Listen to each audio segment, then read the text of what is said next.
So this is the Scalextric Batman inspired car, model number C4140. This is Scalextric's version of a Batman car.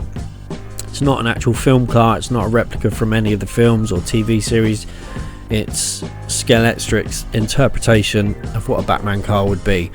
So to achieve this, they've used an existing tool that they have, which is the tool for the Ginetta G60 LTP1, and then they've changed the colour and given it a Batman spray job. For me, when I think of Batman, I think of deep glossy black and perhaps a little discreet Batman logo and some big outlandish fin at the back or something like that. But this one is sort of a dull grey colour. Why they chose to go with dull grey, I don't know. In terms of detail, there is some detailing to it. So it's got the dull grey paint job, and it does feel it's not shiny, it feels very matte when you touch it. There's a Batman logo on the side, and this side, and on the front there. There's some detailing on the roof. It's not overly detailed. I think the reason that they chose the Ginetta is because of this big fin. It's this fin that sort of makes it does make it look Batmobile-ish. In terms of quality, so I took it out of the box to look at it, and that happened. Spoiler fell off. So I thought, well, we'll put it back on, we'll run it around the track, and we'll see what happens. So we reattached the spoiler, it ran around the track, it did 10 laps, and the vibration, the spoiler fell off again. So we put the spoiler back on, and then we put the jump on the track set, and after the first jump the spoiler fell off again. So put the spoiler back on, and after its first collision with the Joker car, guess what happened? The spoiler fell off again. So it was at that point I sort of realised that the spoiler's fate was never to be on the car. Unless it was super glued on, then it was pointless even attempting to run the car with a spoiler on it, because it's just going to constantly fall off. So that was a bit of a nuisance.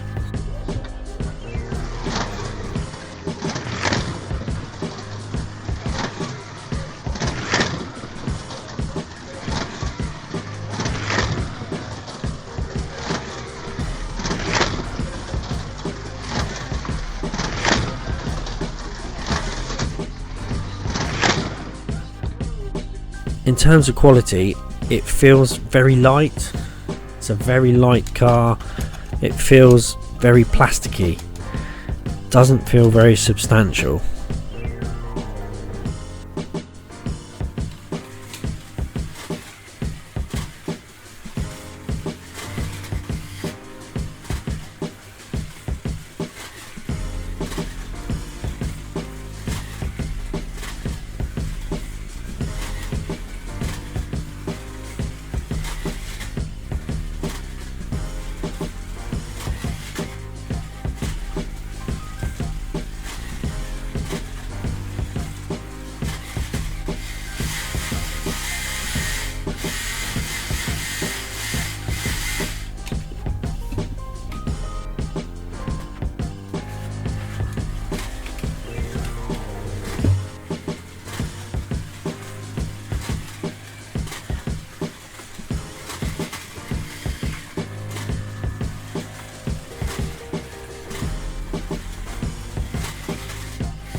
So on the track it does run smoothly, and on the straights it is nice and fast, but where there's no weight to it and all of the weight is in the rear, as soon as it goes on the bend, if you overcook it slightly, it just flips out. But it doesn't flip out and then you can regain it in sort of a drifting fun way. It kicks out and then kicks back the other way. It's sort of pendulum. It pendulums along the track, and then it sort of jars to a halt. So you do have to run it slower around the track than the other car in the set, which is the Joker car, which absolutely sticks to the track and eats the corners. So it soon becomes clear that whoever is going to be the Joker has got the clear advantage. They're going to win every time, because whilst this one's braking for the corners so it doesn't jackknife itself and pendulum wildly, the Joker's gone. No competition. Also, when it's running around the track, it has a very plasticky, chatty noise to it. It just doesn't, it's hard to describe, it doesn't sound like a quality car going around the track. It sounds plasticky. I think it may be this loose windscreen, but when it's going around the track it sort of has a plasticky, rattly, chatty sound. Right, so for the execution of the concept, I'm going to give it a 3. It is a Batman inspired car, yes, but it is a reuse of an existing tool, which I don't think gets away with it as well as the Joker car does. In terms of detail, that's going to be a 3 again. It's not super highly detailed, it's not as finished as nicely as the Joker car, it just feels a little bit rushed. Quality, only 2 stars. It's been marked down for the rear spoiler that never stays on. It has a very thin plastically feel to it. Performance, 4. It's good on the straights. It's a light fast car, but you need to slow it right down for the corners.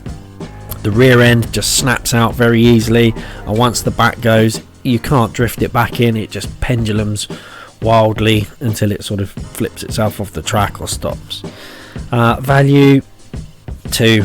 The quality and detail are not there really to justify the $49.99 recommended retail price tag. So altogether it gives Batman, the Batman inspired car, a total score of 5.6 out of 10.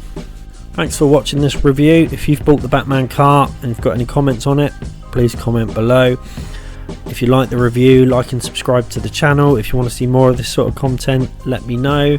Just let me know any thoughts down below. Thank you very much. Thanks for watching. Bye.